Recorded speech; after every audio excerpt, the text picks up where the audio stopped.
ನೆಲದಾಳದ ಜಲಕುದಿ ಚಟುವಟಿಕೆಯ ಕೂಸಾಕಿರುವ ಜಿಂಗ್ಶಿಯೂಟ್ ಹೊಸ ಖನಿಜಕ್ಕೆ ಈಗ ಅಂತಾರಾಷ್ಟ್ರೀಯ ಮನ್ನಣೆ ಸಿಕ್ಕಿದೆ.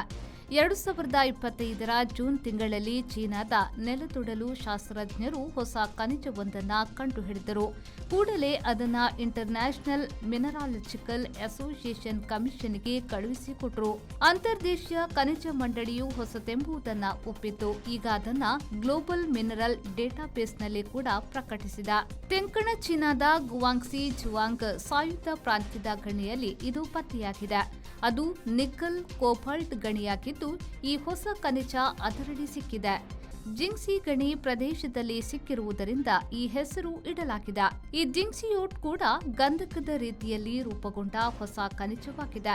ನೆಲದ ಒಡಲಿನ ಹೈಡ್ರೋಥರ್ಮಲ್ ಚಟುವಟಿಕೆಯಿಂದ ಇಂತಹ ಖನಿಜಗಳು ಹುಟ್ಟುತ್ತವೆ. ನಿಕ್ಕಲ್, ಬಿಸ್ಮಾರ್ಕ್, ಆಂಟಿಮೋನಿ, ಆರ್ಸೆನಿಕ್, ಸಲ್ಫರ್ ಖನಿಜಗಳು ಕೂಡ ಹೀಗೆ ರೂಪುಗೊಳ್ಳುವುದಾಗಿದೆ.